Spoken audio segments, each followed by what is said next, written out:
In the long history of EHEDG, there's never been a moment where more food processing equipment providers have applied for more EHEDG certificates than during this pandemic. Also, the EHEDG Working Group Certification has managed to hold more online meetings than ever before. With us today is Andy Timperley. He's the chairman of the Working Group Certification. Andy, nice to have you with us. What other milestones can you share with us?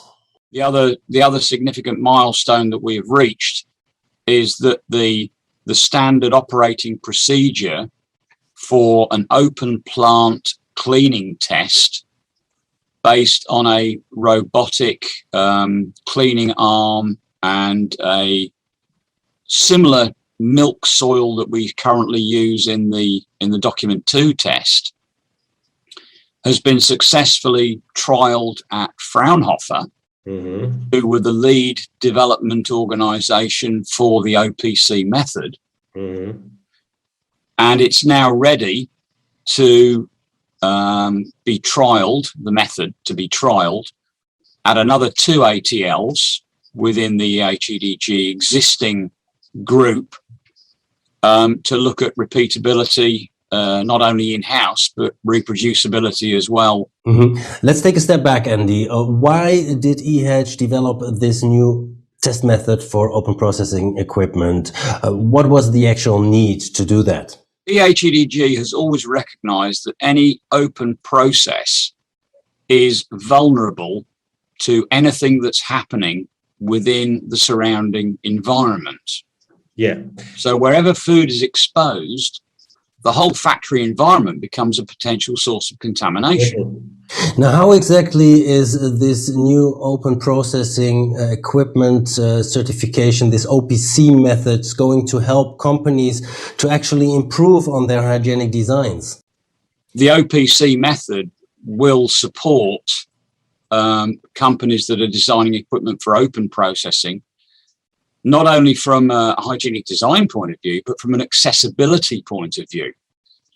Because you can clean anything as long as you can access it. But the whole idea of the OPC is to give a company the ability to test the individual features on a larger machine that couldn't be tested as a complete unit.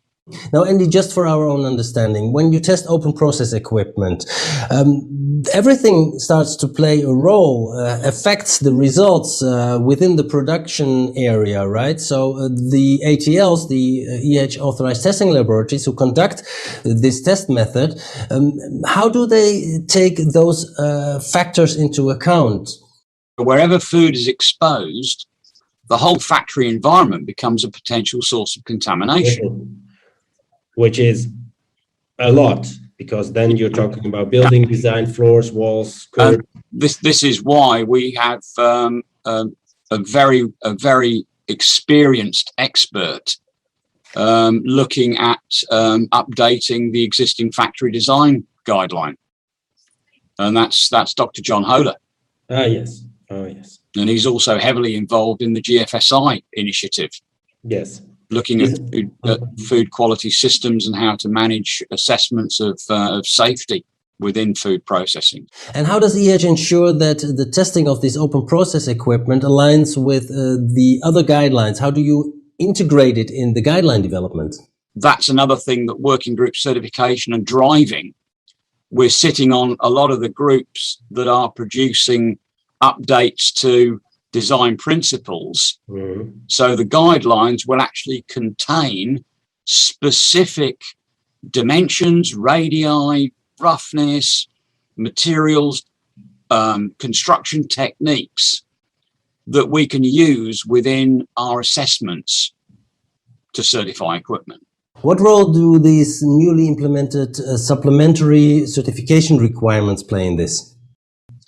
So where we've found holes in the documents where a certain subject is not discussed, we've put together a position statement effectively from the whole group, all the AEOs, and created this list of supplementary certification requirements. Now, there have also been some misconceptions, I believe, about how applicable this new test method is from the perspective of the equipment developer, producer. Can you give us an example of that? Well, we had an inquiry just a couple of days ago, and it was for an individual component that could not be certified unless it was actually installed in a certain piece of equipment, because they're thinking that they can just take a seal or a particular part of a piece of equipment and certify that and then sell it to a number of different manufacturers of the same type of equipment. That's not possible, because it has to be integrated into the module, if you like, in order to be tested. Yes. So there are some misconceptions that we can't certify simple components if they form part of a larger machine. So what do the EHEDG authorized testing laboratories have to know in order to be able to certify such a piece of equipment? So we have to know the intended endpoint for that component, and then we have to make sure that in that piece of equipment there is sufficient flow, there is sufficient wall shear to clean it. You know, because you could take something that's completely hygienic, stick it in a dead space, and if it's in a dead space, it's never going to see the cleaning fluid. So, Andy Timperley, Chair, EHEDG Working Group Certification. Thank you very much for this interview. Have a nice day. Okay, Rob, all the best. Now, if you are a developer, designer, engineer of open food processing equipment and want to know more about this new test method, please just have a look at the website. You will find a list of the EHEDG authorized testing laboratories. Contact one of them for more information. Thank you for watching. See you next time.